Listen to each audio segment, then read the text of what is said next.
Good evening everyone. আজকে নতুন একটা লাইভ সেশন নিয়ে আমি ডায়েটিশিয়ান তামান্না সরকার আবার আপনাদের সামনে এসে গেছি। নমস্কার সবাইকে। আজকে নতুন যে লাইভ সেশনটা ছিল আমাদের ব্রডকাস্ট হবে আমার লাইভ থেকে, আমার প্রোফাইল থেকে সবাই দেখতেই পাচ্ছেন। তো আজকে টপিকটা সেলফ কেয়ার নিয়ে, সেটা নিয়ে আমরা আলোচনা করব। তো আজকে আমাদের অতিথি এবং speaker ma'am psychologist Soumi Chakraborty madam. নমস্কার, ধন্যবাদ আমাদের একটু সময় দেওয়ার জন্য। তো আমরা টপিকে চলে যাব। সবাই আস্তে আস্তে টপিকে যাওয়ার আগে আজকে সকল দর্শক শ্রোতা বন্ধুকে জানাই এই সান্ধ্য অধিবেশনে অনেক শুভেচ্ছা এবং শুভকামনা। এবং তামান্না, তোমাকে জানাইও অসংখ্য ধন্যবাদ আজকে আমাকে এখানে ডাকার জন্য। আর তাছাড়া তুমি যে একটা অ্যাওয়ারনেস প্রোগ্রাম প্রত্যেক সপ্তাহে বা মাঝে মাঝেই করে থাকো, এটা একটা ভীষণ ভালো জিনিস। আশা করি এটা উত্তরোত্তর আরো শ্রীবৃদ্ধি হোক এবং সব ভালো হোক। অনেক ধন্যবাদ ম্যাডাম। সবাই আস্তে আস্তে জয়েন করছে। আজকের খুব সুন্দর একটা, আমি আশা করব সন্ধ্যা উপহার পাবো। কারণ আমি বলে রাখি, সেটা হচ্ছে আমার পার্সোনালি আপনাকে খুব ভালো লাগে। আপনার পোস্ট, আপনার যে চিন্তা ভাবনা গুলো, মানে শুধু সাইকোলজিস্ট হিসাবে নয়, একজন মানুষ হিসাবে আমার আপনাকে ভীষণ ভীষণ মানে আমি অ্যাডমায়ার করি। আমি চেয়েছিলাম অনেকদিন থেকে যে আপনাকে আমি পাই, তো ফাইনালি আজকে আপনাকে আমরা পেয়ে গেছি। নন্দিনী জয়েন করেছে। নন্দিনী, থ্যাংক ইউ জয়েন করার জন্য। তুমি থাকো সাথে, সবাই থাকো একটু, তাহলে আমরাও আর একটু জোর পাবো মনের, এই আর কি। তো আমরা একটুখানি লাইভ সেশনটা লিংকটা একটু শেয়ার করে দিই সবার সাথে, যাতে আরো সবাই জয়েন করতে পারেন। একটু সবাই সাথে থাকবেন।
তাহলে আমরা নতুন টপিকে চলেই যাই, কারণ 7টা বেজে গেছে। আমাদের শিডিউল টাইম 7টাতেই ছিল। তো মোটামুটি 3জন দেখতে পাচ্ছেন।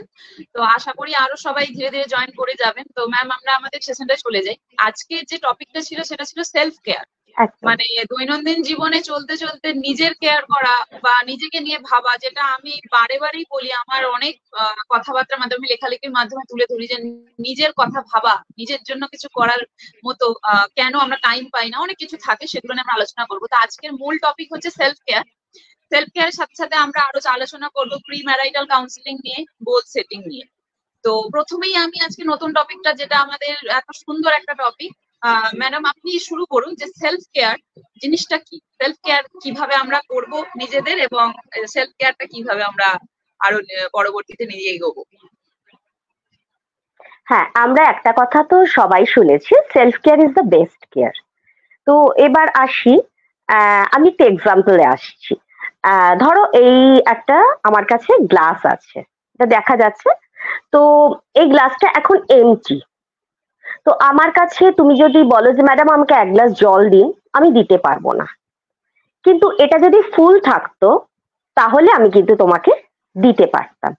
তাহলে সেলফ কেয়ার হচ্ছে এমন একটা জিনিস যেটা নিজে ভালো থেকে অন্যকে ভালো রাখা। অর্থাৎ আমি একটা পরিপূর্ণতা পেলাম, আমি পরিপূর্ণ হয়ে আরেকজনকে পরিপূর্ণ হতে সাহায্য করছি। তো এইভাবে আমরা সেলফ কেয়ারটাকে খুব সহজভাবে একটা ডেফিনেশন দিতে পারি, নিজে ভালো থেকে অন্যকে ভালো রাখা। ভীষণ সুন্দর একটা কথা, মানে খুব ভালো লাগলো এটা শুনে, যে আমি যদি না ভালো থাকি তাহলে অন্যকে আমি কিভাবে ভালো রাখবো, তাই না? তো অনেক সময় কি হয়, আমরা বলতে থাকি, মানে অনেক জায়গায় শুনতেও থাকি যে এ খুব সেলফিশ বা ও খুব সেলফিশ, নিজের কথাই ভাবে, হ্যাঁ নিজের জন্য ছাড়া নিজে ছাড়া কিছু বোঝেই না, এরকম আমরা শুনে থাকি সমাজে চলতে চলতে। তো এই সেলফিশনেস আর সেলফ কেয়ার, এই দুটো জিনিসকে কি একই? আর যদি এক না হয় তাহলে এটাকে ডিফারেন্সিয়েট আমরা কিভাবে করতে পারি? হ্যাঁ, সেলফিশনেস ধরো নিজের কথা ভাবা। একটা মানুষ ধরো সে খালি নিজের ভালো, নিজের মন্দ, নিজেকে নিয়ে একটা আত্মকেন্দ্রিকতা তুমি বলতে পারো। আর সেলফ কেয়ার হচ্ছে নিজেকে যত্ন নেওয়া, এবং নিজেকে যত্ন নিলে আমি কিন্তু আমার পরিবারটাকে ভালো রাখতে পারবো, আমার আশেপাশের মানুষগুলোকে ভালো রাখতে পারবো, এবং সর্বোপরি আমাদের সমাজ, ইউনিভার্স, সবাইকে ভালো রাখতে পারবো। এই যে ধরো তুমি আজকে এই প্রোগ্রামটা করছো, তুমি যদি নিজে না ভালো থাকতে তুমি নিশ্চয়ই এই মেসেজটা বা এই অ্যাওয়ারনেসটা ক্রিয়েট করতে পারতে না। তো সেখানেই basic difference between self care and selfish. অবশ্যই তাই।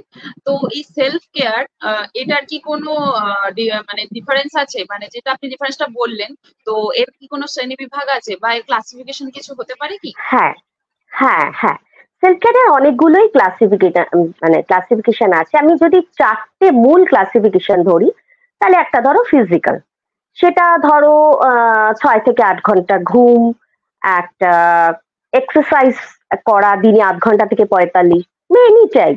হ্যাঁ, সেটা কার্ডিও হলে ভালো, সাইক্লিং, ওয়াকিং, সুইমিং। তারপরে হেলদি ডায়েট, যেটা তোমার একটা ভীষণ ভূমিকা আছে, আমি পরে জিজ্ঞেস করব তোমাকে।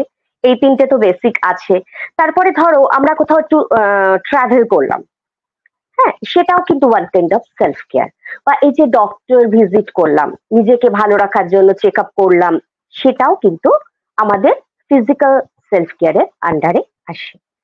তারপরে আসছি ইমোশনাল সেলফ কেয়ার, যেটা ইজ ভেরি ইম্পর্টেন্ট। নিজের মনের কথাটাকে কারোর সাথে শেয়ার করা, হাসা, কাঁদা, কাঁদাও ইজ আ ভেন্ট আউট করা, it's a very important self care. হ্যাঁ, কাঁদলে আমাদের এই যে জমার দুঃখটা বেরিয়ে যায়, যেটাকে ক্যাথারসিস বলে।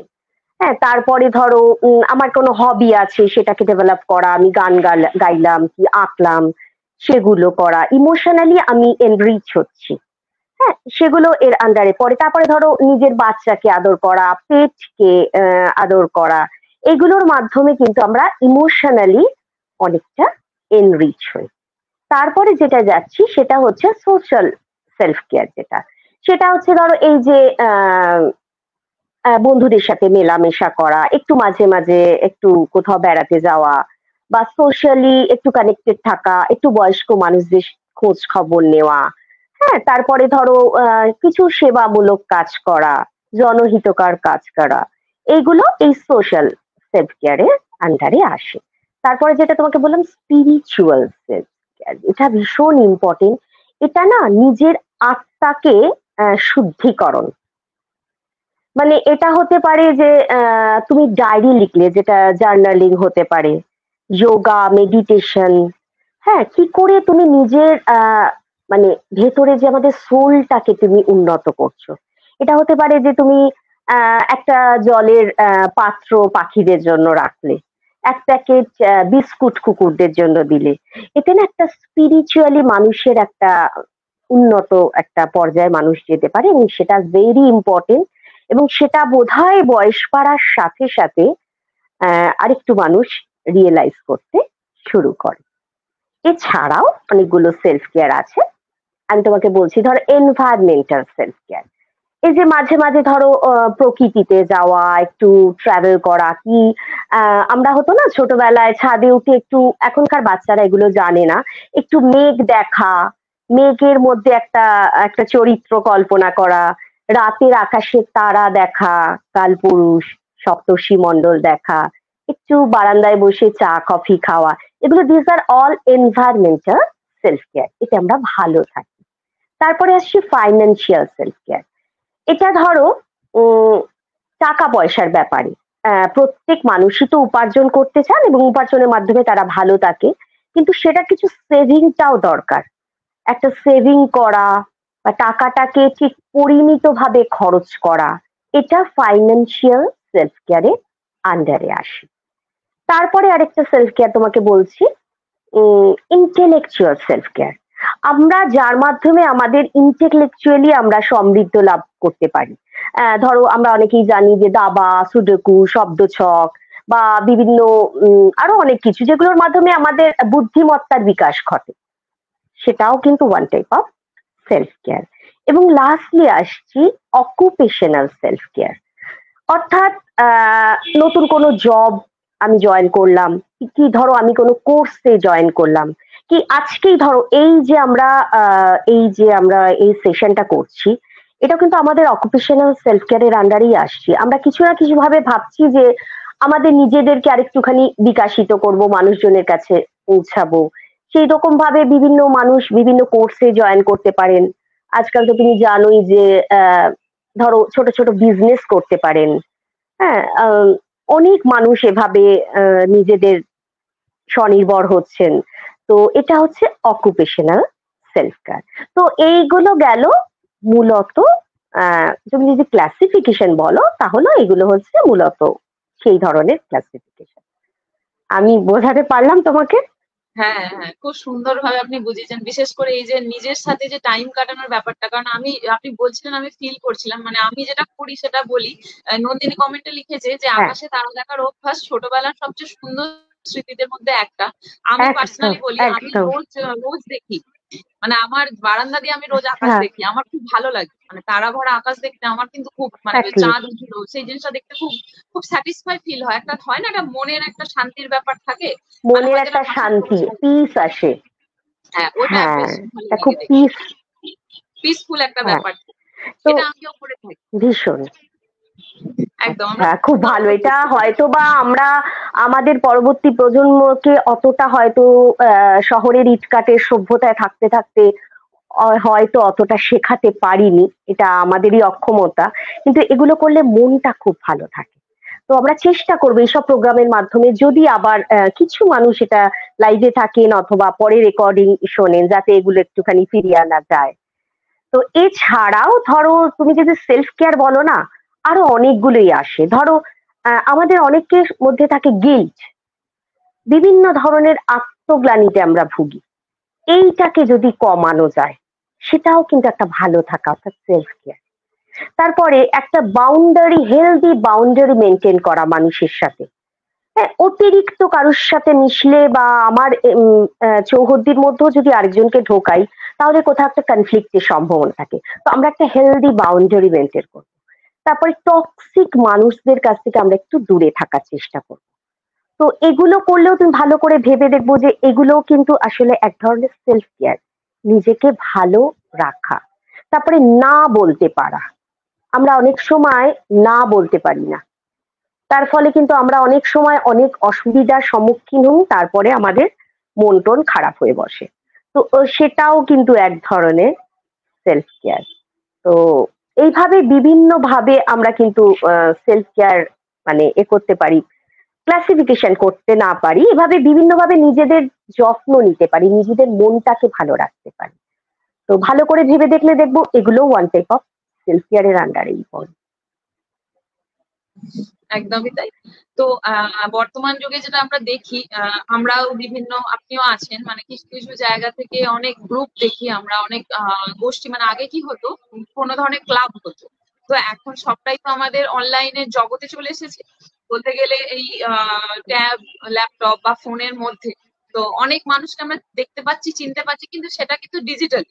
তো সেই জায়গা থেকেও কিন্তু অনেক একদম। মানুষের মধ্যে আমরা অনেক জীবনের ঘটনা শুনি, অনেক অ্যানোনিমাস পোস্ট দেখি যে তাদের জীবনের বিভিন্ন কাহিনী। মানে আমি দীর্ঘ কয়েক মাস, কয়েক বছর ধরে আমি এটাই দেখছি যে এরকম অনেক রকমের সমস্যা যেগুলো রয়েছে। তো সেই জায়গা থেকে আমি যতটা ফিল একদম। করেছি, হয়তো স্ট্যাটিস্টিক্স অন্য কিছু বলতে পারে, তবুও যতটা দেখলাম যে মেয়েদের মধ্যে, আমাদের মেয়েদের মধ্যে কিন্তু সেলফ কেয়ারের একটু অভাব রয়েছে।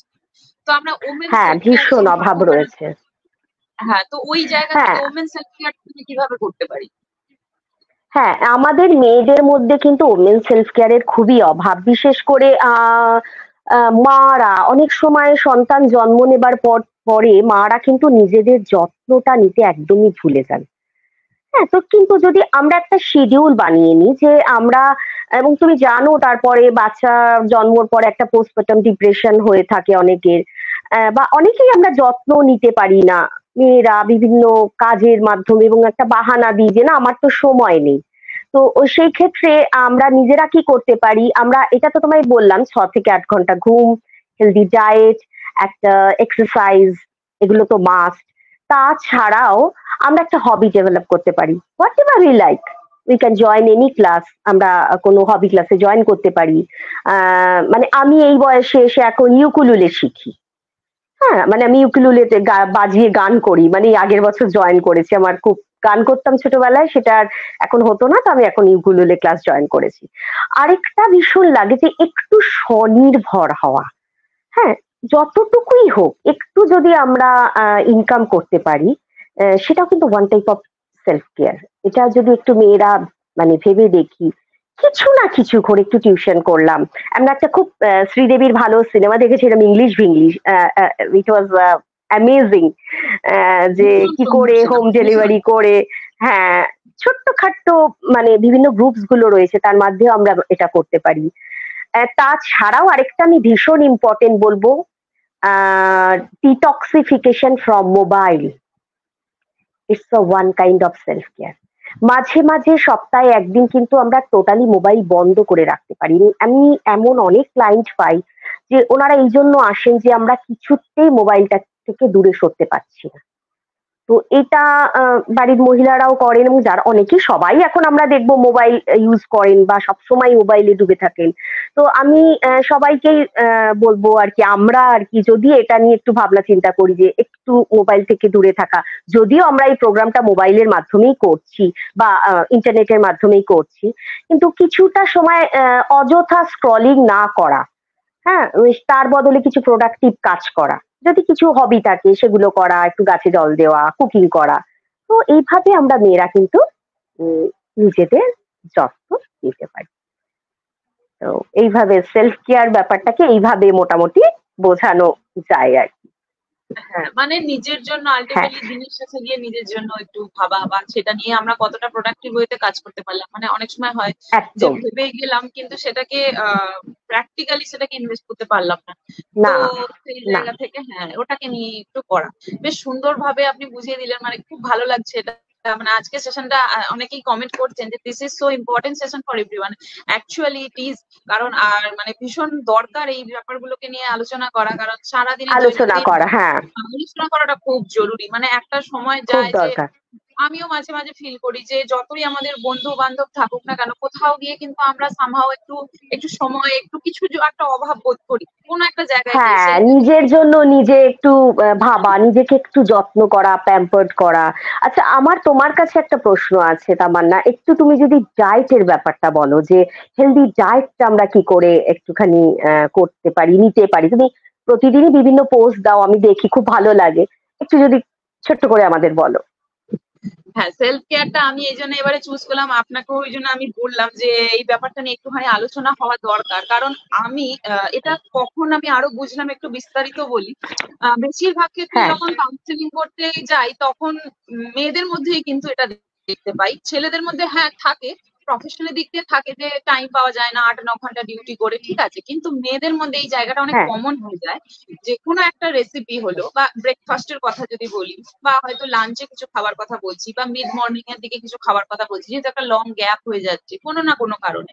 তো হ্যাঁ, বেশিরভাগ ক্ষেত্রে হ্যাঁ, একটাই সমস্যা ওদের কাছ থেকে আমি যেটা পেয়েছি সেটা হচ্ছে কাউন্সিলিং করতে গিয়ে, যে আমি এটা কিন্তু করতে পারবো না, বা আমার না এই সময়টুকু নেই, বা আমি না ঠিক এইভাবে আচ্ছা, এটা খেতে পারছি না। তো সেই জায়গা থেকে আমি হ্যাঁ, ফিল করেছি কি কোথাও না কোথাও কিন্তু নিজের জন্য তারা ভাবছে না।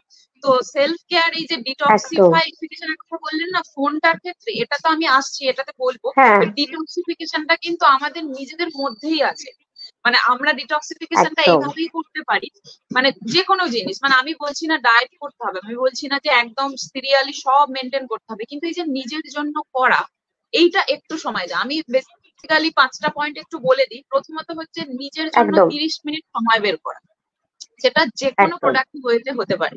কেউ হয়তো এই যে আপনি যেটা বললেন যে এত সুন্দর একটা মানে মিউজিক তো আমরা একটা থেরাপি বলি, মিউজিককে থেরাপি, যে কোনো জিনিসের কোনো হ্যাঁ, তুলনা হয় না মিউজিক নিয়ে। তো অনেকে কিন্তু নাচ করতে পছন্দ করে, অনেকে গান করতে পছন্দ করেন, বা অনেকে কিন্তু কোনো একদম। ইনস্ট্রুমেন্ট হয়তো পছন্দ করে। তো সেইটাও যদি 30 মিনিট একটু নিজের জন্য বের করে, তাহলে কিন্তু সেটা নিজের জন্য টাইম দেওয়া হয়েই যায় কোথাও না কোথাও। তো একদম। এই 30টা মিনিট যদি একটু নিজের জন্য টাইম বের করতে পারেন, এটা খুব বড় ডিটক্সিফিকেশন হবে আপনার মনেরও এবং শরীরের। এটা এক। 2 নাম্বার হচ্ছে 30 মিনিট একটু যোগার অভ্যাস করুন। যোগা না করতে পারলে, কিচ্ছু টাইম পাচ্ছেন না, জানেন না কোনোভাবে সম্ভব হচ্ছে না, তাহলে হাঁটেও, প্লেন ঘাসের ওপরে হাঁটুন। মানে হুম, আমরা তো এটাও একটা থেরাপি, গ্রাস থেরাপি আছেই আমাদের যোগার একদম। মধ্যে, গ্রাস এক্সারসাইজের থেরাপি মধ্যে আছে, হ্যাঁ। আছেই ওটা, যে হ্যাঁ, আমরা যদি ঘাসের ওপর খালি পায়ে চলি, তো এটা কিন্তু খুব ভালো রকম, মানে উচ্চ রক্তচাপ দিবস কালকেই গেছে, তো এইগুলো থেকে কিন্তু খুব হ্যাঁ, ভালো রকম কিন্তু আমরা বেনিফিট পেতে পারি আর কি। তো 30 মিনিট যোগা করা এক্স্যাক্টলি। বা এক্সারসাইজ করা, অথবা কিচ্ছু টাইম না পেলে জাস্ট প্লেন মাঠের উপরে হাঁটা বা প্লেন রাস্তাতেই হাঁটুন, তো এইগুলো। নেক্সট হচ্ছে জল খাওয়া। এখন দেখছি, যত দেখছি অবাক হয়ে যাচ্ছি, মানে এক এক রকম বোতল বেরিয়েছে, বটলগুলোর গায়ে হুম। বিভিন্ন ভাবে পয়েন্ট আউট করা আছে যে আমি 9টার সময় আচ্ছা। কতটা জল খেলাম, 10টার সময় কতটা খেলাম, দুপুর ওকে। 2টোর সময় কত খেলাম। আচ্ছা। হ্যাঁ, তার মানে কি, তার মাথাতেই নেই যে আমাকে জল খেতে হবে। কিন্তু এটা কোথাও আমি মেলাতে পারি না যে জল খাওয়ার জন্য আমার রিমাইন্ডার কেন লাগবে, জল তো আমি এমনিই খাবো। মানে জল পান করার একটা দৈনন্দিন জীবনের অঙ্গ, তো মানুষ হ্যাঁ, এতটাই ব্যস্ত হয়ে পড়েছে যে জল ব্যস্ত খেতে হয়ে পারছে না। পড়েছে সেই। জল তাই খাওয়ার তো। পর্যন্ত তাদের কাছে টাইম নেই, তাহলে জল পানটাও খুব জরুরি। জল যদি ঠিকঠাক ভাবে আমরা পান করি না, Exactly. তাহলে এই যে ডিটক্সিফিকেশন, বারবার বিভিন্ন রকমের ডিটক্স ওয়াটারের কথা আমি অনেকবার অ্যাওয়ারনেস হ্যাঁ, দিয়েছি। আমরা যে হ্যাঁ, অনলাইন অ্যাওয়ারনেস একদম। দিচ্ছি যে ডিটক্স ওয়াটার এরকম কিছু হয় না, আমরা যদি পরিমতো জল হয় না। খাই, তাহলে কিন্তু ডিটক্সিফিকেশন দ্যাটস হয়ে যায়। এনাফ। দ্যাটস এনাফ, হ্যাঁ। হ্যাঁ, সেই। বুঝছে না মানে ধরো এই আমরা তো কিডনি স্টোন বলো বা এই ইউরিনের অসুবিধা, বিভিন্ন ধরনের প্রবলেম গুলো অ্যারাইজ করে, জল খাওয়া সেটাও কিন্তু একটা সেলফ কেয়ার। এই যে তুমি যেটা বলছো, এটাও একটা একদম সেলফ কেয়ার। জলটাও তো খাওয়াটা হ্যাঁ, দরকার শরীরের জন্য এমনিও। এক্স্যাক্টলি। তো এই জায়গাগুলো, তারপরে হচ্ছে কিছু ডায়েট আমি যদি নাও করি, প্রতিদিন একটা ফল রাখুন রেগুলার ডায়েট। যে কোনো ফল হতে পারে, একদম। একটা ফ্রুট, যে কোনো ফ্রুট, যদি কিছু না, সিজনাল ফ্রুট। গরম আসলে আমাদের অনেক রকমের ফল আসবে, শীতকালে একরকম ফল আসবে, ঠিক আছে, তো প্রত্যেকটা সিজনে এক একদম। একটা ফল থাকে। তো সেই একটা ফলকেই বেছে নিন, একটাই খান সারাদিনে, ব্যাস, তাহলেই মিটে যায়। তাহলে কি, প্রোটিন ভিটামিনস এর যে বা মিনারেলস এর যে অভাবগুলো থাকছে সেগুলো ফুলফিল হচ্ছে, জলের যে প্রয়োজনীয়তা হ্যাঁ, ঘাটতি সেটাও হয়ে হচ্ছে। আর আমার যদি শারীরিক কোনো প্রবলেম থেকেও থাকে বা নাও থেকে থাকে, ইন ফিউচার যাতে না আসে, তার জন্য আমি এক্সারসাইজ বা যোগাটা করছি। আর নিজের জন্য টাইম বের করে কি করছি, মনকে ডিটক্সিফিকেশন করছি। আর 5 নাম্বার এক্স্যাক্টলি। লাস্ট যেটা বলা, সেটা হচ্ছে ঘুম।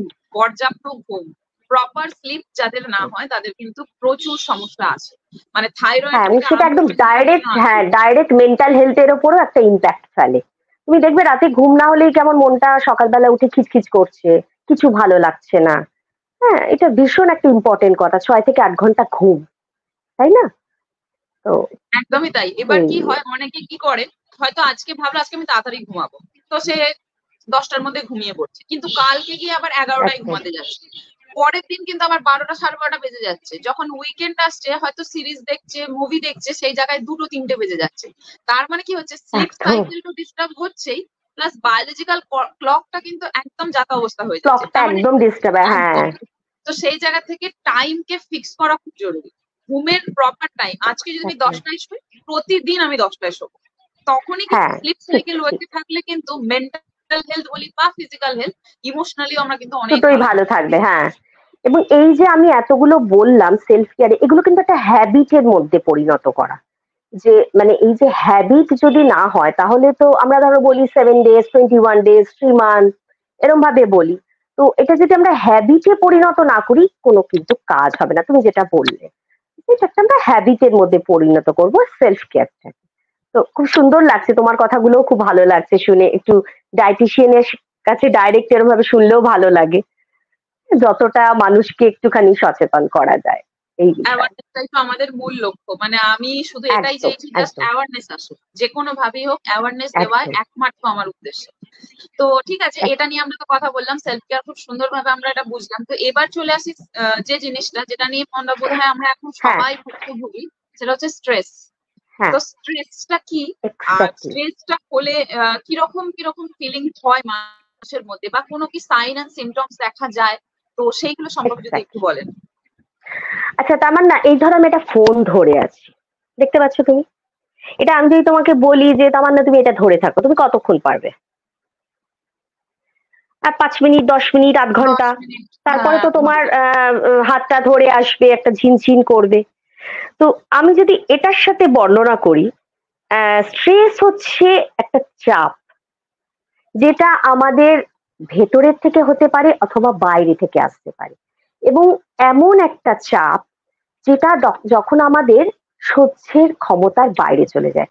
ঠিক যেমন ফোনটা আমরা কিন্তু আধ ঘন্টা পরে আর ধরতে পারবো না, 10 মিনিট পরেই আর ধরতে পারবো না, ঠিক সেই মুহূর্তটা হচ্ছে স্ট্রেস। তো আমাদের ভেতরের কারণে বাইরের কারণে আমাদের কিছু স্ট্রেস হরমোন, অ্যাড্রিনালিন, কর্টিসল, এগুলো নিঃসৃত হয়। এবং তুমি দেখো যে যখন আমরা একটা স্ট্রেসফুল অবস্থায় পড়ি, আমাদের 3টে জিনিস আমরা বলি। একটা বলি যে ফাইট করা, যুদ্ধ করা, ফ্লাইট করা, পালানো, অথবা ফ্রিজ হয়ে যাওয়া, একদম স্থবির হয়ে যাওয়া। তো আজকে আমাদের মূলত বিষয় থাকবে ফাইট করা। কি করে আমরা স্ট্রেস ম্যানেজ করব? কেননা আমাদের 8 থেকে 80 সবার কিন্তু স্ট্রেস আছে। কারুর জীবনে স্ট্রেস নেই এইটা কিন্তু সে বলতে পারবে না। তো এইভাবে আমি একটা মোবাইল ফোনের ধরার মাধ্যমে একটুখানি দর্শকদের সাথে একটু আহ, চেষ্টা করলাম একটু কমিউনিকেট করা, যে একটা জিনিস চাপ, যেটা আমি যখন নিতে পারছি না, আমার শারীরিক মানসিক ভাবে আমি অসুস্থ হয়ে পড়ছি, সেটাই হচ্ছে স্ট্রেস। আমি বোঝাতে পারলাম? একদমই তাই, খুব সুন্দরভাবে বুঝিয়েছেন, মানে এত প্র্যাকটিক্যালি আপনি মানে উদাহরণ দিচ্ছেন। আমরা মানে যারা দেখছি, নন্দিনীও একটা কথা বলছে, আমি কমেন্টটা পড়বো।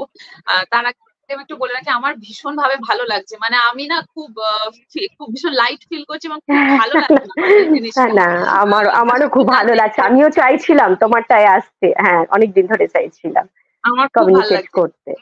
নন্দিনী একটা কথা বলছে যে আমি ভীষণ ভাবে চাই এই অভ্যাসটা করতে, মানে ও ফোন দূরে রাখার কথাটা বলছে। সপ্তাহে একটা দিন অন্তত আচ্ছা, ফোন থেকে দূরে থাকতে পারি, কিন্তু অনলাইন বিজনেস করার জন্য ডিটক্সিফিকেশন। হ্যাঁ বারবার হ্যাঁ, অহেতুক ঠিক ভাবে ঠিক। সেই ফোনের ব্যবহার করেই ফেলি। কিছু ক্ষেত্রে হয়তো বাজে হ্যাঁ, সময় নষ্ট হয়ে যায় এভাবে। হ্যাঁ, এটা করা যায় কি, কিছু টাইম ফিক্স করে দিতে পারি। আমরা ধরো 12টার থেকে 1টা, এরকম ভাবে দিনে 4টের থেকে 5টা শিডিউলে আমি ফোনটা দেখবো, আর আমি ফোনটা দেখবো না, আমি দরকার হয় ওটা আমি আলমারির মধ্যে বন্ধ করে রেখে দেবো। এরকম ভাবেও কিন্তু আমরা একটা শিডিউলের মাধ্যমে ফোনটাকে আমরা দেখাটা বন্ধ করতে পারি। হ্যাঁ, হ্যাঁ, আমরা কোয়েশ্চেন আনসার গুলো নিশ্চয়ই নেব, পরে নেব। হ্যাঁ, আচ্ছা, তারপরে তুমি যেটা স্ট্রেস বলছিলে, এবার আমার কাছে অনেকেই প্রশ্ন করে যে আচ্ছা, স্ট্রেস মানে কি খারাপ? তা কিন্তু না। স্ট্রেস মেনলি দুটো: ইউস্ট্রেস ভালো স্ট্রেস, আর ডিস্ট্রেস খারাপ।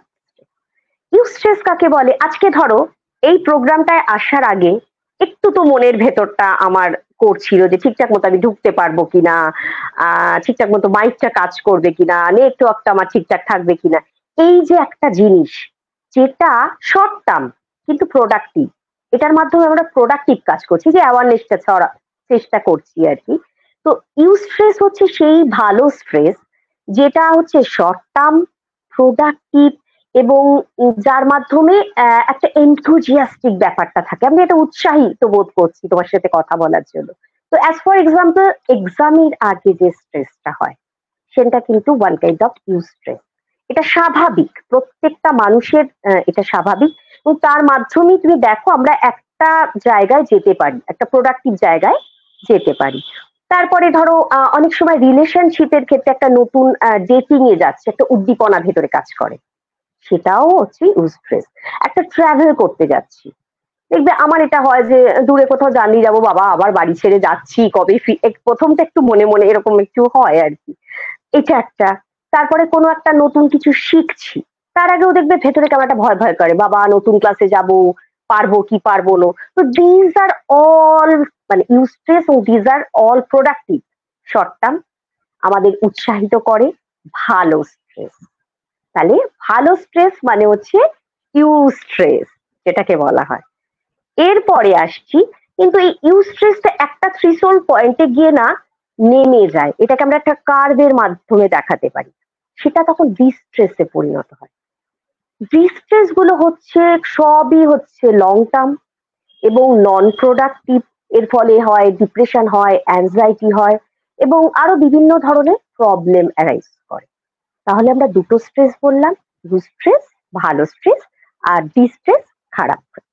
আর এই ডিস্ট্রেসের মধ্যে আবার দুটো আছে, একটা হচ্ছে অ্যাকিউট আর একটা হচ্ছে ক্রনিক। অ্যাকিউট আমি অ্যাজ ফর এক্সাম্পল মানে আমি এটা ফিল করেছি যে আমার ছেলের শোল্ডার ডিসলোকেশন হয়ে গেছিল দুবার। তো আমার স্কুল থেকে ফোন করলো, আমি পাগলের মতো দৌড়চ্ছি, মানে আই ওয়াজ ভেরি স্ট্রেস, মানে আমি পাগল হয়ে যাচ্ছি। কিন্তু একটা সময় পরে শোল্ডারটা ঠিক করা হলো এবং আমার স্ট্রেসটা ঠিক হয়ে গেল। তো এই যে একটা অ্যারাইজ করা প্রচন্ড অ্যাকিউট স্টেট, এইটা হচ্ছে অ্যাকিউট ডিস্ট্রেস। আরেকটা হচ্ছে ক্রনিক ডিস্ট্রেস। ধরো একটা দাম্পত্য কলহ দীর্ঘদিন একটা চলছে, হ্যাঁ, বা কারোর সাথে তোমার একটা মনোমালিন্য বা বসের সাথে একটা একটা অসুবিধা, সেটা একটা দীর্ঘদিন ধরে চলছে, এটা হচ্ছে ক্রনিক স্ট্রেস। তাহলে আমরা স্ট্রেসকে দুভাগে ভাগ করতে পারি, একটা হচ্ছে ইউস্ট্রেস, একটা হচ্ছে ডিস্ট্রেস। ডিস্ট্রেস দুটো, একটা ক্রনিক, একটা অ্যাকিউট। আশা করি বোঝাতে পারলাম তোমাকে। খুব সুন্দর করে বুঝতে পারলাম। হ্যাঁ আচ্ছা, তো হ্যাঁ এখানে কি হয়, স্ট্রেসের ব্যাপারটা যেহেতু এই জিনিসগুলো আমরা বুঝলাম, কিন্তু কি হয় মানুষ হ্যাঁ আমরা এজ এ হিউম্যান বিং তো বুঝতে পারি না যে আমরা কি আদৌ স্ট্রেসের মধ্যে আছি নাকি, বা এক্স্যাক্টলি। কোনো কোনো এই জিনিসগুলোকে আমরা নর্মাল ভেবে ফেলি যে এটা একটা নর্মাল লাইফের মধ্যে ব্যাপার। যে ক্রনিক যে ব্যাপারটা আপনি বললেন ওটা সূত্র ধরেই বলি, যে এই যে দাম্পত্য কলহের ব্যাপারটা কি হয়, সবাই মনে করে এটাই বুঝি জীবন, এটাই বুঝি আমার দৈনন্দিন রুটিন। তো আমরা বুঝতেই পারি না যে আদৌ কি আমরা স্ট্রেসের মধ্যে আছি নাকি নেই। তো ওই স্ট্রেস ব্যাপারটা মানে বুঝবো কিভাবে, বা কোনো কি সিমটমস আছে, বা আমি হ্যাঁ নিজে থেকে ফিল করবো কি করে? হ্যাঁ, এটা যদি আমরা ধরো ফিজিক্যাল শারীরিক উপসর্গ দেখি, দেখবে স্ট্রেসে পড়লেই না আমাদের খুব ঘামি আমরা অনেকে, বা আমাদের হাতের পাতাটা ঘেমে যায়, বা খুব ধরো হার্টবিট বেড়ে যাচ্ছে, ঘন ঘন শ্বাস নিচ্ছি, কারুর মনে হয় যে আমার গলায় বোধহয় কিছু মানে আটকে গেছে, কারুর ঘুম হয় না। এবং এটা যদি বেশ ক্রনিক স্ট্রেসে যায়, এটা থেকে কিন্তু হার্টের সমস্যা হতে পারে, সুগার হতে পারে, হাইপার টেনশন হতে পারে। তো এইগুলো আমরা সব ফিজিক্যালের আন্ডারে আনতে পারি। এবং তার মধ্যে কি হয়, গায়ে র্যাশ বেরোয় অনেকের, স্টমাকের প্রবলেম হতে পারে। তো এইগুলো ফিজিক্যাল স্ট্রেসের উপসর্গ। দেখ, একটু মানুষকে ওয়াকিবহল থাকতে হবে, যেগুলো হতে পারে। এরপরে আমি আসি যেটা ইমোশনাল। আমাদের কিন্তু স্ট্রেসের ফলে ভীষণ মুড সুইং হয় এবং তার থেকে ডিপ্রেশনও হয় এবং তার থেকে বেসিক্যালি সুইসাইডও হয়ে যায়। হ্যাঁ, তো মুড সুইংটা, মুড খুব খারাপ হয়ে যাচ্ছে, ডিপ্রেশন, ওভার থিঙ্কিং, অ্যাংজাইটি, ভীষণ রাগ, হঠাৎ করে আউটবাস্ট হয়ে যাচ্ছে, তার পেছনে এরকম একটা কিছু স্ট্রেস রয়েছে। এরপরে আরেকটা যাচ্ছি সোশ্যাল। তার কিছু উপসর্গগুলো হচ্ছে আমাদের সম্পর্ক ভেঙে গেল, একটা এমন স্ট্রেস। এটা আমি অনেক দেখেছি, বিশেষ করে আফটার প্যান্ডামিকে এই চাকরির রিলেটেড ব্যাপারে একটা সম্পর্ক ভেঙে যাচ্ছে, ডিভোর্স হয়ে যাচ্ছে, একটা বন্ধুত্বের সম্পর্ক একটা ছেদ পড়ছে। এবং এটা থেকে কিন্তু অনেকে কিন্তু সাবস্টেন্স অ্যাবিউজ করেন, হ্যাঁ, এই স্ট্রেস থেকে। এবং এক্সট্রা ম্যারিটাল অ্যাফেয়ারের ক্ষেত্রেও আমরা দেখেছি অনেক সময় একটা স্ট্রেসফুল সিচুয়েশন থেকে অনেকে এরকম দিকে একটা টান নেয়। তো আমরা এটাকে তিন ভাগে ভাগ করলাম, একটা ফিজিক্যাল, একটা ইমোশনাল, আর একটা সোশ্যাল। এগুলো দেখলে কিন্তু আমরা একটু উপসর্গগুলো দেখলে একটু ওয়াকিবহল থাকবো যে আমার কোনো স্ট্রেস নেই তো। হ্যাঁ, একটু মানে এটা দিয়ে একটু খেয়াল করার চেষ্টা করবো আর কি। তো এগুলো গেল উপসর্গটা। তো হ্যাঁ, তুমি বলো এবার কিছু, মানে তোমার কি মনে হচ্ছে যে এগুলো হ্যাঁ, ছাড়া আমি বা ওটাই বলতে এগুলো চাচ্ছিলাম যে এইগুলো হ্যাঁ হয় কারণ আমি দেখেছি, যেটা আগেও আপনি বলেছেন ওটা সূত্র ধরেই বলি, সেটা হচ্ছে কর্টিসল হরমোন। যদি আমরা কিন্তু রক্তের টেস্ট করি, কর্টিসল হরমোন কিন্তু বেশি আসবে। কর্টিসল এইগুলো, একদম কর্টিসল বেসিক্যালি আমাদের স্ট্রেস হরমোন, তো ওগুলো কিন্তু বেড়ে যায় এবং এটা একদম কিন্তু পজিটিভিটি এখন দেখা যায় যে হ্যাঁ সত্যি ওটা বেড়েছে। কারণ ওর কর্টিসল বাড়লেই তো আমার স্ট্রেসটা হবে, তো সেটা ফিজিক্যালি কিন্তু আমরা একদম পরিমাপও করতে পারি, দেখতেও পাই যে স্ট্রেস পরিমাপ হরমোন আমার করতে পারি, বাড়ছে, একদম একদম বাড়তে পারি, তো বাড়ছে, ওটা দেখতে একদম। পাই।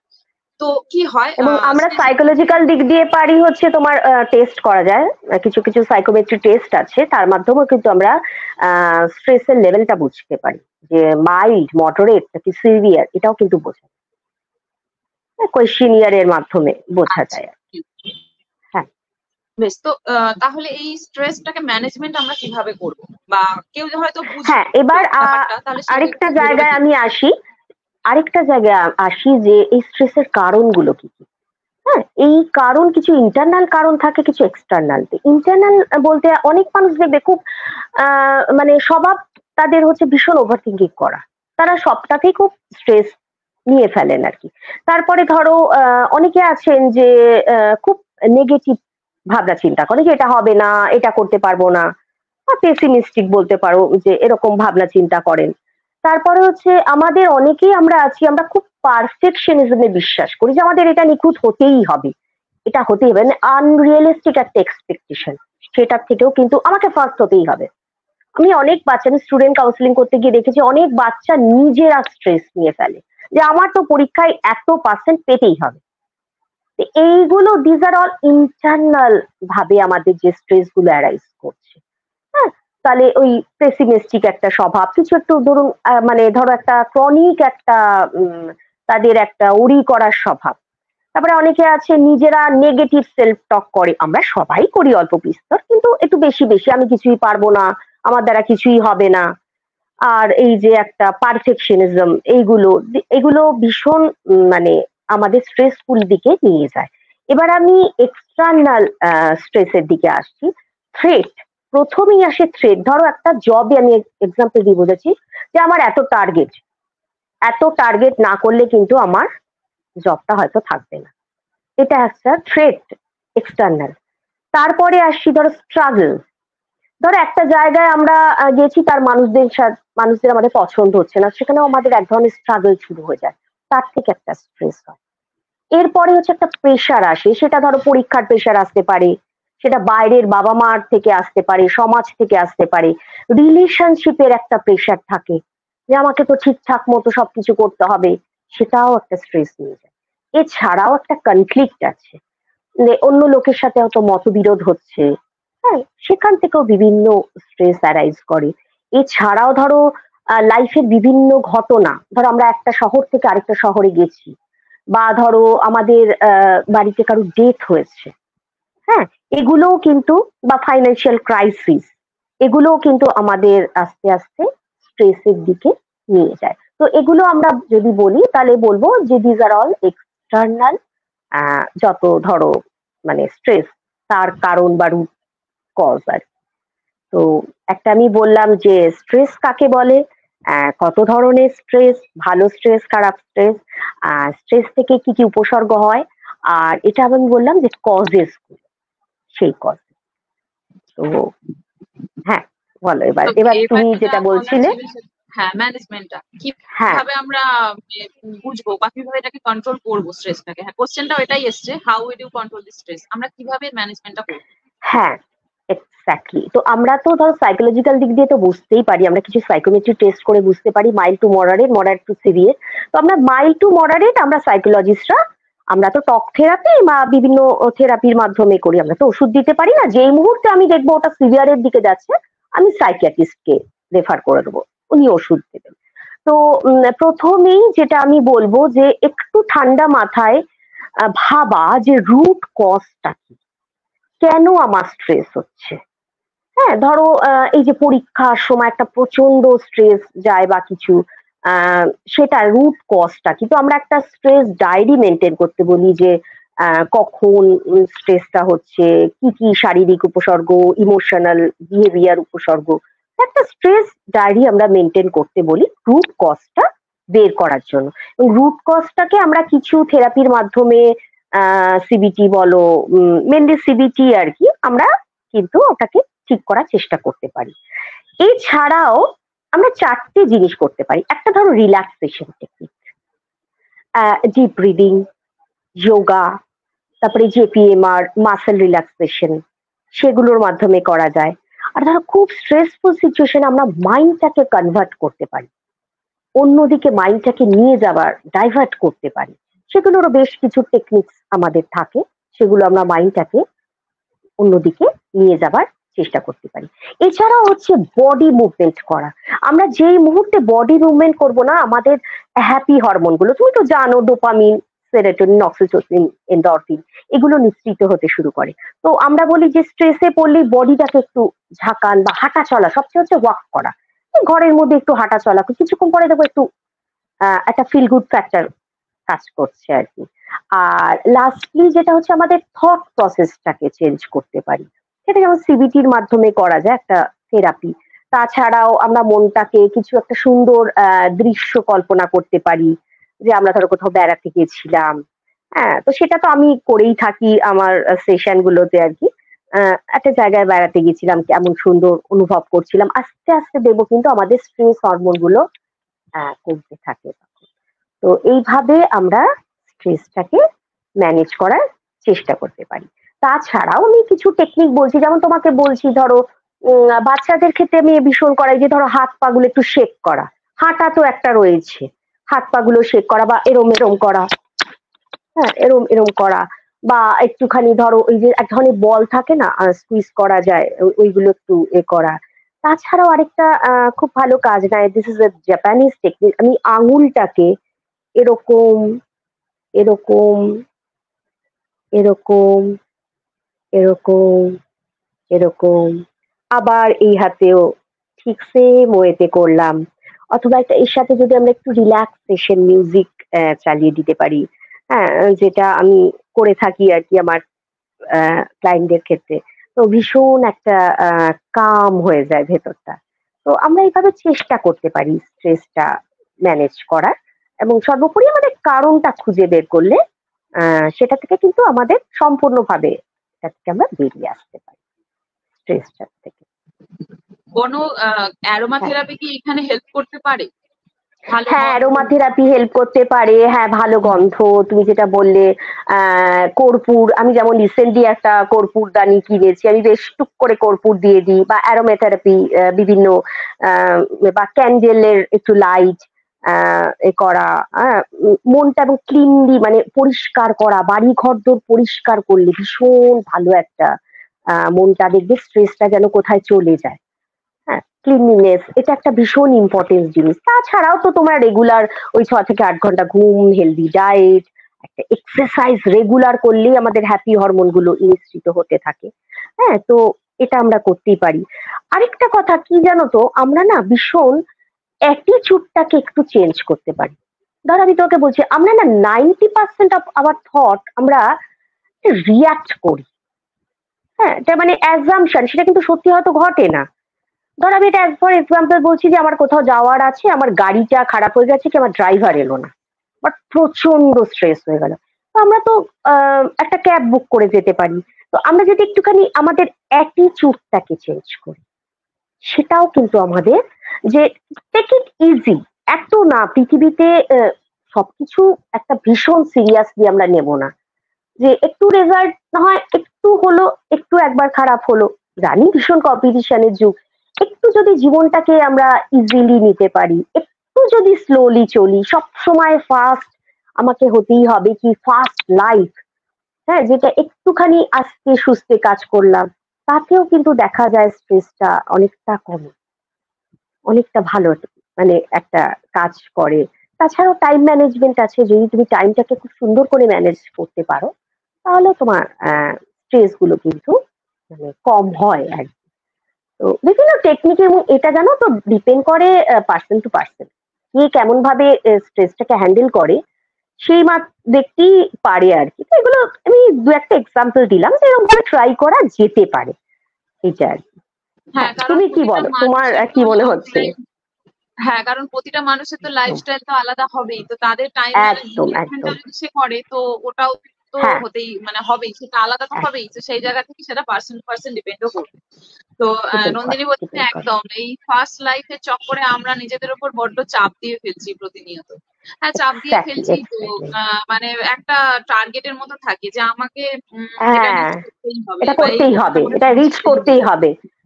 হ্যাঁ, তো এই জায়গাটা তো এইটা একটা থেকে যদি প্রসেস। একটু সরা যায়, তাহলে হয়তো এতটা স্ট্রেস নাও পড়তে পারে। আমার মনে হয় আর কি। সেই। একদমই তাই। বেশ হ্যাঁ, সুন্দর বেশ করে আপনি বললেন। তো এবার আমরা একদম। যে টপিকটায় চলে আসবো সেটা হচ্ছে কাউন্সেলিং, এবং সব থেকে বড় একটা গুরুত্বপূর্ণ আলোচনা সেটা হচ্ছে প্রি ম্যারিটাল কাউন্সেলিং। তো হ্যাঁ, প্রি হ্যাঁ, ম্যারিটাল হ্যাঁ, কাউন্সেলিংটা কি, এবং সেই জায়গা থেকে যেটা আমার ছিল এবারে, তো এই ব্যাপারটা নিয়ে হ্যাঁ, একটুখানি আপনি বলুন। এক্স্যাক্টলি। প্রিম্যারিটাল কাউন্সেলিং যদিও আমাদের ততটা এখনো কিন্তু মানে বিশাল মানুষ এটা নিয়ে অ্যাওয়ার না, কিন্তু it's a very important.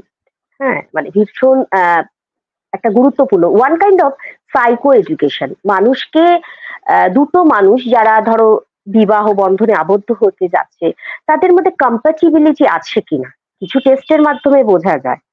Personality কেমন, বা তাদের কিছু কোয়েশ্চেনিয়ার দেওয়া হয়। তো দুটো মানুষকে একটুখানি ওয়াকিবহাল করে দেওয়া যে আপনারা একজন আরেকজনের জন্য কম্প্যাটিবল কিনা।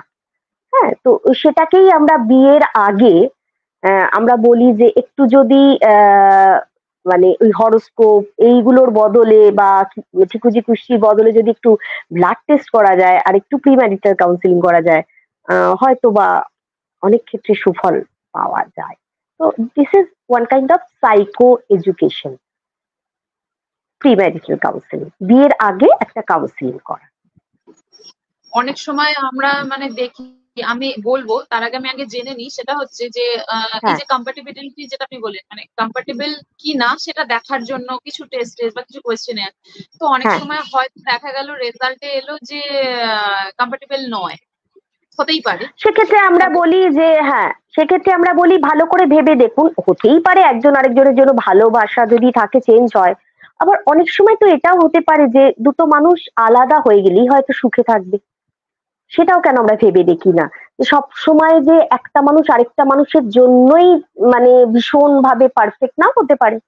অনেক ক্ষেত্রেই এরকম দেখা যায় যে আমরা সাজেস্ট করি যে একেবারেই যখন মিলছে না, কিছু কিছু তো মানে পার্থক্য থেকেই থাকে।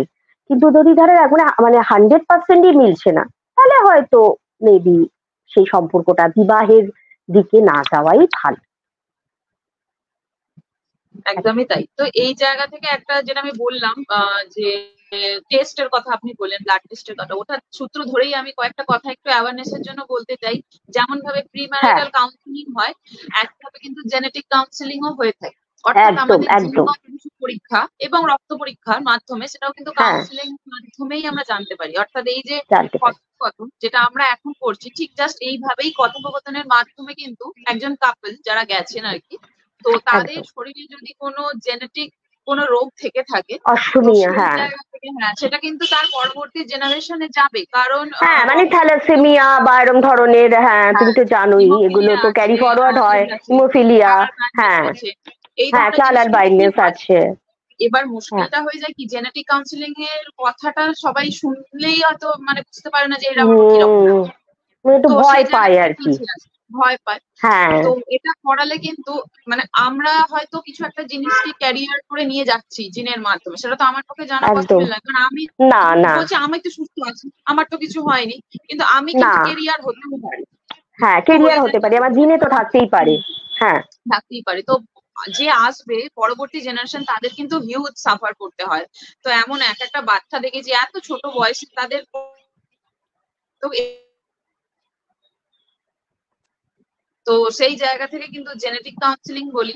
আর আজকালকার দিনে দাঁড়িয়ে এত মানে মানুষের জীবনে সমস্যা বেড়ে গেছে, মানে পাশের মানুষটাকে নিয়েও একদম কমপ্লেনের শেষ নেই। তো ওই জায়গা ঠিক। থেকে অবশ্যই একটা এই কাউন্সিলিং এর দরকার, মানে ভীষণভাবে প্রয়োজনীয়তা আমি নিজে অনুভব করছি। হ্যাঁ, আশা করি সেই দিনটা আমরা একদম। খুব তাড়াতাড়ি দেখবো যে মানুষ আরো আসবে, এগিয়ে হ্যাঁ, আসবে, যে এরকম মানুষ আমি বিশ্বাস আরেকটু এগিয়ে আসবে, মানে এটা মানে যে একটুখানি মানে খারাপ কিছু না, এটা যে একটা ভালো সুফল আছে সেটা মানুষ আশা করি বুঝতে পারবেন। যদিও এটা কম এখনো সেরম ভাবে হয় না, বিশেষ করে ভারতবর্ষে তো হয় না। আমাদের বিয়ে মানে হচ্ছে দুটো ফ্যামিলির বিয়ে, সেটা আর কি এখনো অব্দি যেটা চলে আসে আর কি, সেটাই। হ্যাঁ, একদমই তাই। তো তো এই জায়গাতে একটুখানি আমাদের একটু সবাইকে বুঝিয়ে বলে দিন যে প্রি ম্যারিটাল কাউন্সিলিং যারা করাবে, এই কাউন্সিলিংটা যেহেতু প্রি ম্যারিটাল, তো এই প্রি ম্যারিটাল কাউন্সিলিং এ কারা কারা আসতে পারে বা কারা কারা এলিজিবল হতে পারে। হ্যাঁ, মানে এখানে ধরো দুজন ধরো অ্যারেঞ্জ ম্যারেজ করবে তারা আসতে পারে, বা ধরো গ্যামোফোবিয়া আছে মানে বিয়ের ভয় আছে, তারা আসতে পারে। তারপরে ধরো একটা ট্রমা আছে, একটা অ্যাবিউজের হিস্ট্রি আছে, বিয়ে করতে ভয়, তারা আসতে পারে। তারপরে ধরো দুটো স্টেটের বিয়ে হচ্ছে, দুটো রিলিজিয়নের বিয়ে হচ্ছে, হ্যাঁ, তারা আসতে পারে। এমনি কাপল তো ধরো কোনো এমনি একটা লাভ অ্যাফেয়ারের একটা কনফ্লিক্ট হচ্ছে প্রচন্ড, সেখানে তারা আসতে পারে। তো আবার অ্যারেঞ্জ ম্যারেজ করছে, তারাও আসতে পারে। তো এরা কিন্তু সবাই মোটামুটি আসতে পারে। এবং এই যে চাইল্ডহুড ট্রমা থাকে, দেখা যায় যে অনেক ক্ষেত্রে মানে এইটা খুব ভালো কাজ করে। প্রিমেরিটাল কাউন্সিলের একটা বিয়ের প্রতি যে গ্যামোফোবিয়া বললাম, যে একটা প্রচন্ড ভয় থাকে, অথবা যারা ধরো আমি এরকমও দেখেছি যে সেকেন্ড ম্যারেজ করছে, ফার্স্ট ডিভোর্স সেকেন্ড ম্যারেজে তারা এসেছে, যে আগের ম্যারেজে ধরো কিছু কিছু প্রবলেম অ্যারাইজ করেছিল, সেটা তাদের অসুবিধা ছিল না অন্যর অসুবিধা ছিল, সেক্ষেত্রেও কিন্তু এটা খুব ভালো কাজ করে। এবং সেক্ষেত্রে তারপরে একটু ফ্যামিলি কাউন্সিলিংও করা হয়, বা ধরো তাদের বাচ্চারা কিভাবে একজন আরেকজনকে নেবে। তো সেই ক্ষেত্রেই প্রিম্যারিটাল কাউন্সিলিংটা ভীষণ ভালো কাজ দেয়। তো একটু কথা বলা যেতেই পারে, এটা খুব একটা কিছু একটা মানে দুরূহ ব্যাপার না। একটু কারোর সাথে কথা বলা যেতে পারে, একটু মনের কথা আদান প্রদান করা, এগুলো আর কি করা যেতেই পারে। তো এই যে কাউন্সেলিংটা যদি হয়, এটা তো বেসিক্যালি পুরোটা কথোপকথনের উপরেই চলবে। তো মোটামুটি এর মধ্যে কি কি আলোচ্য বিষয়গুলো কি কি থাকে, এখানে কি কি আলোচনা হ্যাঁ, করা হয় আর কি? হ্যাঁ, হ্যাঁ। যেমন ধরো তার একটু পার্সোনালিটিটা তো দেখাই হয়, তারপরে বলে দেওয়া হয় যে অ্যাটাচমেন্ট স্টাইল গুলো কি কি থাকে, সেগুলো একটু বলে দেওয়া হয়, বা কি কি ম্যাটারের ওপর প্রবলেম হতে পারে পোস্ট ম্যারিটাল, সেগুলো একটু বলে দেওয়া। One type of psycho education তোমাকে আমি আগে বললাম না, সেগুলো একটু টাচ করে দিই। তাছাড়াও ধরো কিছু কোয়েশ্চেনিয়ার্স থাকে, এখানে ধরো বোঝা যায় যে আপনি বিয়ের থেকে কি আশা করছেন, বিয়েটা আপনার কাছে কি, দুজন ধরো সেটার প্রশ্নের উত্তর দিল। তারপরে ধরো বিবাহ পরবর্তী জীবনে আপনি মানে যে মেয়ে চাকরি করবে কি করবে না, সেটা আগের থেকে পুরোপুরি মানে বলা হলো। তারপরে ফাইন্যান্সিয়াল ইস্যুস, মানে বাড়ির খরচাপাতি কে কিভাবে খরচ করবে, তার একটা মোটামুটি এটা। তারপরে ধরো এক্সটেন্ডেড ফ্যামিলিতে, মানে জয়েন্ট ফ্যামিলি না নিউক্লিয়ার ফ্যামিলি, আজকাল ভীষণ এটা ইম্পর্টেন্ট যে আগের থেকেই কিন্তু তোমরা ডিসিশন নিয়ে নাও, আমি থাকতে পারবো কি পারবো না, তাহলে এগিয়েও, নইলে এগিয়েও না, এটা একটা আছে। তারপরে ধরো রিলিজিয়ানের ক্ষেত্রে যেটা বললাম যে কি কি মানা হবে মানা হবে না, ফ্যামিলি প্ল্যানিং, যে আমাদের আমরা কি করব, সেক্সুয়াল কিছু কোয়েশ্চেন থাকে, সেটা নিয়েও আলোচনা, যেদিকে ইন্টারেস্টেড হন করতে পারেন। এছাড়াও যদি ধরো পাস্ট রিলেশনশিপ থাকে, অনেক সময় হয় যে তারা দুজন দুজনকে বলতে পারছে না, সেটা কিন্তু একজন কাউন্সিলরের মাধ্যমে, নিউট্রাল পার্সনের মাধ্যমে, পাস্ট ট্রমা কিছু থাকলে সেগুলো কিন্তু তারা কনভে করতে পারে। এছাড়াও হাউস হোল্ড যে জিনিস মানে ব্যাপারগুলো থাকে, যে কে কি কাজ করবে, কেন এখনকার দিনে সবাই তো চাকরি করেন এবং সবাই একটা আহ, মানে সেটেল বা তার একটা জবের জায়গা আছে, সেখানে আগের থেকেই এগুলো ডিসকাস করে নিলে ব্যাপারটা কিন্তু অনেকটা আহ ভালো বলে মনে হয় আমার। তোমার কি মনে হচ্ছে, তুমি এটা একটু বলো। হ্যাঁ, অনেক সময় কি হয় যে কাউন্সিলিং কথাটা শুনেই মানুষ পিছিয়ে যায়। মানে আপনি যেটা বললেন শুরুর দিকেই, যে আমাদের দেশে কি বিচার করা হয়, যে কে কিরকম ভাবে কে কত মাইনে পাচ্ছে, কার ভালো ব্যাকগ্রাউন্ড আছে, কার হরোস্কোপ মিললো, হ্যাঁ, ফ্যামিলি ব্যাকগ্রাউন্ড ঠিকঠাক গেল কিনা, মানে ভালো ফ্যামিলি, ভালো মেয়ে, ভালো ছেলে, মানে এই ভালোর সংজ্ঞাটা যে কোন দিক দিয়ে, সেটা আমি এখনো বুঝতে পারি না। মানে এই জায়গাগুলো না, বেশি খুলে যায়, কিন্তু আমরা ডিসকাস করি না যে বিয়ের পরে কে কোন কাজটা করবে, শুধু কি আমি একদম, একটা কাজ করে যাব, এরকম তো হয় না। আমরা একদম। সবসময় ইকুয়ালিটি ইকুয়ালিটি নিয়ে কথা বলি, সেই জায়গা থেকে কিন্তু আমি নিজে রেখেছি একটু যদি আগে আলোচনা হ্যাঁ, করে নেওয়া যায়, হ্যাঁ। হ্যাঁ, আলোচনা আলোচনা করে নেওয়া। মানে আমি নিজে দেখেছি কি হয়, দুজনেই হয়তো ওয়ার্কিং, কিন্তু দিনের শেষে যখন রাত্রে দুজনেই তো টায়ার্ড হয়ে আসছে, কিন্তু কাজ করছে সেই একজন, এক্স্যাক্টলি, কিন্তু কেন, একদম। সংসারটা তো দুজনে। তো এই এই হ্যাঁ, জিনিসগুলো ডিসকাস হয়নি। আরো খুব মানে ছোট ছোট টপিক, এই যে ফ্যান বা এসির যে টেম্পারেচার, এগুলো নিয়েও কিন্তু পরবর্তী ক্ষেত্রে মহান সমস্যা হয়েছে, এই ব্যাপারগুলো। তারপরে হয়, সব ক্ষেত্রেই হয়। হুম, সমস্ত জিনিস মানে ছোট্ট ছোট্ট জিনিস যেটা হয়তো আমরা গুরুত্ব দিই না, এই ব্যাপারগুলো প্রচন্ড মানে কনফিউজিং হয়ে যায় পরের ক্ষেত্রে। তো এই কাউন্সিলিং কথাটা একদম। দিয়ে হয়তো খুব আন্ডাররেটেড, যেটা নন্দিনী বলছে এটা খুব আন্ডাররেটেড, কিন্তু এত সুন্দর একটা প্রসেস, এটা আরো সহজ হওয়া দরকার। ওইটাই হ্যাঁ, আমার মানে এখন দুটো মানুষ উদ্দেশ্য। আরো কাছাকাছি, বন্ডিংটা আরো স্ট্রং হওয়ার কথা হ্যাঁ, এইটাতে আর কি। অ্যাকচুয়ালি এটা তো ভালোই হবে যদি আমি জানি বা বুঝি বা চেষ্টা করি। হয়তো ম্যাচ চেষ্টা হলো করি। না, আর দুটো মানুষ আলাদা, তাদের জীবনযাপন আলাদা হয়েছে, 100% তো ম্যাচ হয় না, তো হয় না, 100% তো ম্যাচ হতে পারে না। হ্যাঁ। হয় না। তো যদি আমি আলোচনা করে হুম, যদি ঠিক করতে পারি তো হোয়াই নট। তো এই জায়গা থেকে একদম এই যে একদম একদমই। এবার একদম। এবার যেটা আসলাম সেটা হচ্ছে, এটা তো বুঝলাম। এবার আমাদের যে ফাইনাল টপিকটা ছিল সেটা হচ্ছে গোল সেটিং, অর্থাৎ কোন জিনিসের একদম। প্রতি একটা গোল ঠিক করা, নির্দিষ্ট করা। তো গোল সেটিং সম্পর্কে একটু বলুন, যেটা কিভাবে আমরা করতে পারি এবং এটার বেনিফিট কি কি হতে পারে। হ্যাঁ, এবার গোল সেটিং এর ক্ষেত্রে না, ধরো আমি একটা গোল সেট করব। ধরো আমি ঠিক করলাম যে আমি আইআইটি তে, সাপোজ সামওয়ান, আমি একটা স্টুডেন্ট, আমি আইআইটি ক্র্যাক করার আমি চেষ্টা করছি। তার পেছনে গোল সেটিং পেছনে আসলে একটা মোটিভেশন থাকে। আমি কেন করছি? আমার তো একটা কোনো কারণ থাকবে। হয় আমি অর্থনৈতিকভাবে মানে একটা জায়গায়, ভালো জায়গায় যেতে চাইছি, বা আমি সামাজিক একটা যশ প্রতিপত্তি। তো এই মোটিভেশনটা কিন্তু আমাকে গোল সেটিং এর দিকে নিয়ে যায়। নইলে তুমি ভেবে দেখো, আমি কেন এত পড়াশোনা করব? আমি কেন এত খাটবো? আমি জাস্ট পড়াশোনার ক্ষেত্রে বলছি। বা কারোর যদি ধরো অন্যদিকে থাকে, ধরো গানের ক্ষেত্রে বা খেলার ক্ষেত্রে, যে আমি এই ইন্ডিয়ান ক্রিকেট টিমে ঢুকবো, সে কেন করবে? তার পেছনে একটা মোটিভেশন থাকা দরকার। এবার আমি গোল সেটিং এর ক্ষেত্রে আসছি, যে আমরা না স্মার্ট গোল সেটিং এর কথা বলবো। মানে SMART, এই 4-5টে কথা দিয়ে, এস ধরো স্পেসিফিক, আমি এইটা করব, ওইটা করব, এইটা ওইটা, এরকম হতেই পারে তোমার লাইফে 2-3টে গোল আছে, মেবি এটা হতেই পারে, কিন্তু এই মুহূর্তে ধরো একটা গোল। ধরো আমি চাইছি যে আমি আইআইটি ক্র্যাক করবো, কেউ একটা বললো, তার স্পেসিফিক এস। এম হচ্ছে মেজারেবল। আমি ওটা কি মানে মেজার করা যাচ্ছে, কিরম ভাবে বোঝাচ্ছি? আমি দেখলাম আমি এখন যে অবস্থানে আছি, আমি 5 মাস পর কিরম অবস্থানে আছি, আমার কি কোনো উন্নতি হচ্ছে, আমি কি ভালো করছি আগের থেকে, আমার কি সিলেবাসটা অনেকটা কমপ্লিট, এটা একটা মেজার করার জায়গায়।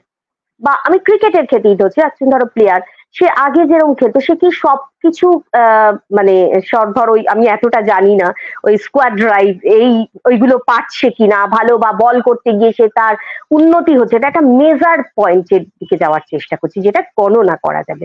আর এ হচ্ছে অ্যাচিভেবল। আজকে আমার ধরো আইকিউ লেভেলে আমি ভাবছি আমি আইএস করে ফেলবো, আমি আইআইটি ক্র্যাক করে ফেলবো, মেবি এটা নাও হতে পারে।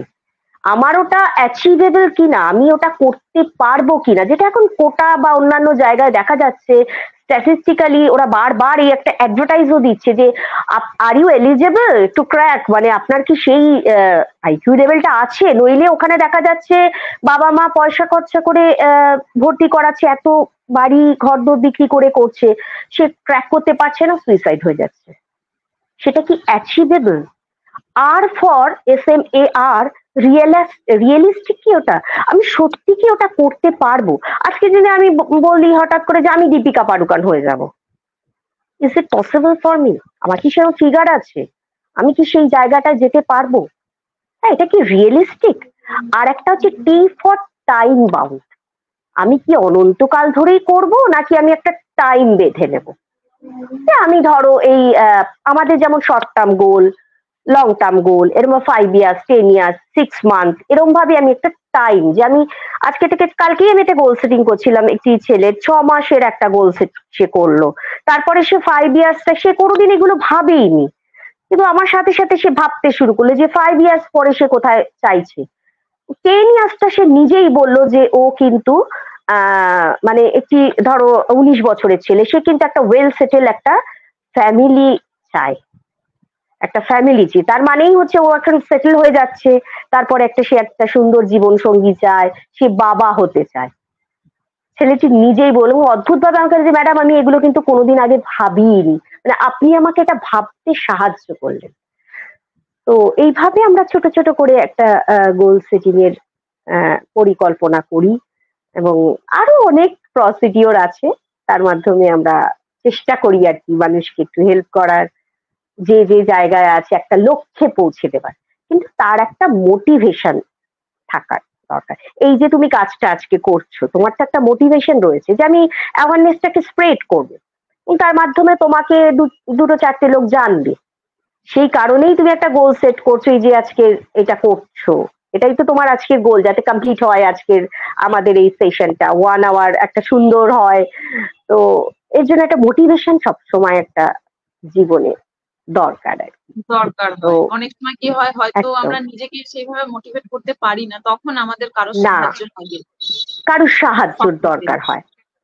তো একটু যদি মানুষ ওয়াকিবহল হয়ে একটু প্রফেশনালদের কাছে যান, তাহলে কিন্তু ব্যাপারটা তারা খুব মানে সহজে বুঝে নেন। বিশেষ করে স্টুডেন্টরা খুব সহজে বুঝে নেন যে আমার এইটা শর্ট টার্ম গোল, এইটা 5 ইয়ার্স, এটা 10 ইয়ার্স, এটা নিজে একটা ছোকে নাই তার মাথায়। তার পরবর্তীকালে তার পড়াশোনা বা প্ল্যানিং করতে তার সুবিধা হয় আর কি। মানে একটা এইভাবে। রুটিন করে নেওয়া, রুটিন মাফিক হ্যাঁ, মানে কিছু জিনিসটাকে কিছু করা। ম্যাপিং সেটা একটা ব্রেনের মধ্যে একটা ঢুকিয়ে নেওয়া যে আমি এটার পরে এই করব, এটার পরে এই করব। হ্যাঁ, এইভাবে একটা জীবনে কিছু তো তোমাকে প্ল্যান করে চলতে হয়, সবকিছু প্ল্যান মেলে না, কিছুটা একটু ভাবনা চিন্তা করে বা গোল সেট করে আমরা কিন্তু এগোতে চেষ্টা করি মানুষকে, এটা আর কি স্টুডেন্টদের ক্ষেত্রে এইটা আর কি বলতে আর কি। সেটাই, মানে স্টুডেন্টের ক্ষেত্রে তো বটেই, কিন্তু আমাদের পার্সোনালি আমাদের জীবনেও প্রতিটা কিন্তু এটা খুব পার্সোনালিও দরকার, প্রতিটা মানুষই খুব কিন্তু তুমি দরকার। দেখো, আমাদের কিন্তু একটা দৈনন্দিন গোলও থাকে যে আজকে আমি এই কাজটা কমপ্লিট করবো। দেখো ছোটখাটো, এবং আমরা না এই বেবি স্টেপে গোলগুলো করতে পারি, একবারে তো আমরা বিশাল কিছু করতে পারি না। ছোট ছোট স্মল স্মল স্টেপে আমরা আস্তে আস্তে আমাদের গোলটার দিকে এগিয়ে যেতে পারি। তো এইভাবে চেষ্টা করি আর কি গোল সেট করার, প্ল্যান একদম, গুলো এটা বলি। চেষ্টা করতে পারি। হ্যাঁ, জাস্ট চেষ্টা করা, আমরা তো চেষ্টা করতে পারি। এরপরে তো আলটিমেটলি দেখো, life is a journey between B and D, birth and death, there is a C choice. তো এবার self care is a choice, তারপরে stress management is a choice, premarital counselling is a choice, তোমার goal setting is a choice, all depend করে আমাদের উপর, আমরা সেটা করব কি করব না। সি চয়েসটা কিন্তু ভেরি ইম্পর্টেন্ট। এই কথাটা একদম। যদি মাথায় রেখে চলি, তাহলে আশা করব যে অনেক কিছুই আমরা অ্যাচিভ করতে পারবো। তো আর দিন আজকে শেষে অনেক আমাদের আমরা যেমন আমার, ভালো হ্যাঁ একদম, ভালো। আজকে যেমন গোল ছিল তোমার এই সেশনটা করার আর কি, অনেক দিন ধরেই ভাবছি করব করব, তোমাকে বলেছিলাম একটু অসুবিধা ছিল, তো সেটা আর কি টোটালি এখন মনে হচ্ছে অ্যাচিভ করেছি আর কি আমরা। তোমার কি হ্যাঁ, মনে হচ্ছে? একদম। মানে আমার এত ভালো লাগছে, আমি অ্যাজ এটাকে ক্লাস হিসাবে নিলাম। আমার এত ভালো লাগে এই জিনিসগুলো, মানে কেউ যখন এত সুন্দর করে মানে বোঝানোর মতো করে পড়ায়, মানে আপনি এত সুন্দর করে আমাদের বুঝিয়ে দিলেন পুরো সেশনটা জুড়ে, উদাহরণ দিয়ে নিজের জীবনকে তুলে ধরে। মানে আমিও সবসময় চেষ্টা করি কাউন্সিলিং এর মাধ্যমে, যে কোনো কাউন্সিলিং, যদি আমি ডায়েটেরও বা কাউন্সিলিং করি, তো আমরা হ্যাঁ, জীবনটাকে তুলে যদি ধরি, আমাদের একটা জীবনের দিনকে একদম। যদি তুলে ধরি যে আপনি সারাদিনে কি কি করছেন। অনেকে কি বলে যে আমি ভুলে যাচ্ছি, আমি ভুলে যাচ্ছি, যে কি হ্যাঁ, করবো বুঝতে পারছি না, ভুলে যাচ্ছে, মানে তারই লাইফ, কিন্তু তারই দৈনন্দিন জীবনের শিডিউল গুলো সে কিন্তু ভুলে যাচ্ছে। কিন্তু আমি তখন বলি যে শুরু থেকে শুরু করুন, একদম ফার্স্ট মর্নিং থেকে যদি আমি ভাবি যে আমি আজকে কি কি করবো, তাহলে কিন্তু আমার সব মনে পড়ে যায়। তো গোল মনে সেটিং পড়ে যায়। বোধহয় অনেকটা সেই জায়গা থেকে হ্যাঁ হেল্প করে। হ্যাঁ, মানে তো প্রতিটি মুহূর্তেই ছোটখাটো গোল আমাদের জীবনে কিন্তু আমাদের মানে আমরা জানি বা না জানি চলতেই থাকি। হয়তো আমরা জেনে বুঝে সবসময় করি না। তো ভালো করে দেখলে দেখা যাবে আমাদের প্রতিটি মানুষেরই দৈনন্দিন গোলও থাকে। Day to day to do list করা, যে আমরা এটা করে গোল, আজকের দিনটা কালকের দিনটা এটা করব। দিস আর অল গোল। তো এইভাবে একটা খুব সুন্দরভাবে তুমি যেই প্রোগ্রামটা করো, আমার ভালো লাগে, আমি মাঝে মাঝে দেখি ডায়েটিশিয়ান অনেকে আসেন। আই হোপ কি এটা চলবে, এবং পরবর্তীকালে যদি তুমি মনে করো আবার আমি আসতে পারি, আমি এই যে ওটাই বলতে চাচ্ছিলাম অ্যাওয়ারনেসটা। যে আরো একটা সেশন আমার, মানে আমার নিজেরও আপনাকে লাগবে, মানে আমি ভীষণ ভাবে এত ভালো লাগছে, মানে হয় না একটা মাইন্ডফুলনেস ব্যাপার, সেইটা আমার খুব অনুভব হয়েছে। যারা পুরো সেশনটা দেখেছে, নন্দিনী পুরোটা ছিল আমাদের সাথে, তো যারা যারা ছিলেন, তো তারাও দেখেছেন, আশা করি সেটা সবাই বলবেন। মানে হয়তো সবসময় কমেন্টে লেখা পসিবল হয়ে ওঠে না, তবুও হ্যাঁ, সবসময় হয়ে যদি পসিবল, আপনাদের হয়, মানুষ হ্যাঁ সবসময় দেখতেও এক্স্যাক্টলি পারে না, এত কাজে এক্স্যাক্টলি ব্যস্ত থাকেন সবাই। নিশ্চয়ই সেই যখনই দেখবেন সবসময় আমরা আছি, আর আমার এগুলো কোনোদিন ডিলিট হবে না, এগুলো থাকবে। তো এগুলো নর্মাল লাইভ সেশন Exactly. নয়, আমি একটা অ্যাওয়ারনেস প্রোগ্রামের মতোই রেখেছি যাতে কারোর কোনো অসুবিধা হবে না ইন ফিউচার। তো আমি চাইবো আরো আরো এরকম টপিক আসুক, মানে আমি চাই যে আরো, মানে আপনাকেও আমি ইন ফিউচার যদি দেখতে পাই হ্যাঁ, খুব ভালো নিশ্চয়ই লাগবে। নিশ্চয়ই। আমি আজকে দিনটা একটু ফ্রি ছিলাম, ওই জন্য আমি তোমাকে বললাম যে স্যাটারডে হলে আমার ভালো হয়। আর কেউ যদি কোনো কোয়েশ্চেন্সও করতে চান, অতি অবশ্যই করতে পারেন। হ্যাঁ, আই উইল ওটাই ট্রাই। আমি এবার আমরা মোটামুটি লাইভ সেশনের শেষের দিকেই চলে এসেছি। তো ম্যাম হ্যাঁ আপনার পুরো একটুখানি বলে দিন যে যদি কেউ আপনার সাথে কন্ট্যাক্ট করতে চায় কিভাবে কন্ট্যাক্ট করবে, আর হ্যাঁ যোগাযোগের মাধ্যমটা এবং অনলাইন অফলাইন দুটোই একটু বলে দিন কাইন্ডলি। হ্যাঁ, আমি তো অনলাইন অফলাইন দুটোই কাউন্সেলিং করি, এবং আমি নাম্বারটা দিয়ে দেবো। আমার চেম্বার আছে, অনলাইনও করি। এই মুহূর্তে আমি জাস্ট চেম্বার আর অনলাইন এই দুটোই করছি। আর যে কোনো মানুষকে যদি কিছুভাবে একটু মোটিভেট করা যায়, একটুভাবে সাহায্য করা যায়, আমি দেখেছি মানুষটা অনেকটা দূর এগিয়ে যেতে পারে। জাস্ট এইটুকু একটু চেষ্টা, আর তো এর থেকে বেশি আমরা কিছু করতে পারি না। তো আমি নাম্বারটা শিওর তোমার এখানে দিয়ে দেবো। আই হোপ কি আজকে আমরা অনেকটা ডিসকাস করতে পেরেছি, এবং আমারও ভীষণ ভালো লাগলো যে তুমি এত সুন্দর করে আহ, ব্যাপারটা গুছিয়ে বুঝলে। অনেক কিছু আমি শিখলাম তোমার কাছ থেকে। তো ভবিষ্যতে আই হোপ আরো আমরা এগুলো করবো। আহ, একদম, আমরাও আজকে মানুষকে খুব একটুও মানে যদি হেল্প ফুলফিল করা হয়েছি যায়। ব্যাপারটা নিয়ে, মানে টোটাল হ্যাঁ সেশনটা নিয়ে আমরা অনেক জেনেছি, তার থেকে বড় কথা অনেক কিছু নিয়ে গেলাম, মানে শুনলাম একটা জিনিস আর নিয়ে গেলাম, এটা অনেকটা বড় জিনিস। তা আমি পার্সোনালি এবং সবার তরফ থেকে অন বিহাফ অফ অল, মানে আমার যারা যারা ভিউয়ার্স ছিলেন আজকে, সবার তরফ থেকে আমরা আজকে খুব ফুলফিল হয়েছি, মানে ভীষণ ভালো লাগছে। মানে এত, মানে হয় না অনেক সময় কোন একটা জিনিস যেটা আমরা আগেই হ্যাঁ, বলে মাই দিচ্ছি যে প্লেজার। একটা একদম। ফুলফিলনেস, এটার জন্য কিন্তু আমরা এটাও এক ধরনের সেলফ কেয়ারই বলতে পারি, যে আজকে সেশনটা হ্যাঁ, আসলে আমাদের তা একটা ঠিক। অল ওভার সেলফ কেয়ারই হলো। তো সেই জায়গা থেকে সেই। আপনাকে অনেক ধন্যবাদ ম্যাম, যে আমাদের হ্যাঁ, এতটা তোমাকেও সময় অনেক দিয়েছেন। ধন্যবাদ। আরো তুমি এরম ভাবে আরো নিজেকে স্প্রেড করো। দেখো, একটা অ্যাওয়ারনেস এর মাধ্যমে সবাই আমরা উপকৃত হই। হ্যাঁ, যে একটু শোনে, একটু শুনলো, তার সবসময় তো মানুষ সবকিছু শুনতে পারে না। একটু একটু করে যদি শুনলে, তাহলেও দু একটা কথা কানে আসে। হ্যাঁ, তোমার কথাগুলো আমি শুনলাম। তো ভালো থেকো। আজ তাহলে এইটুকু থাক। আর আজকে আমি আমার, হ্যাঁ, নাম্বারটা আমি লাইভটা লিখে শেষ দেবো। হয়ে গেলে আপনার কন্ট্যাক্ট ডিটেলস আর একটু শেয়ার করে দেবেন ম্যাম একদম। বিয়েতে, আমাদের কমেন্ট সেকশনে সবাই উপকৃত হবে। নন্দিনী বলছে মন শান্ত হলো, এমন সুন্দর একটা সেশন, মানে আমারও খুব খুব শান্ত লাগছে, খুব ভালো লাগছে। Thank you thank so you. Much ma'am, আমাদেরকে এত হ্যাঁ সুন্দর একটা হ্যাঁ, সন্ধ্যা উপহার দেওয়ার জন্য। সবাইকে অনেক আগামী অনেক দিনে ধন্যবাদ। হ্যাঁ, আগামী ভালো দিনে থাকুন, নিশ্চয়ই আবার ভালো আপনাকে রাখুন। পাবো, নিশ্চয়ই পাবো আবার হ্যাঁ, একটা নতুন সেশন নিশ্চয়ই নিয়ে, পাব। নিশ্চয়ই আসবো। একদম। থ্যাংক ইউ একদম। সবাইকে, চলো। সবাই হ্যাঁ, খুব ভালো থাকবেন, সুস্থ ভালো থাকবেন। থাকুন। নিশ্চয়ই আবার দেখা হবে পরের একটা সেশনে।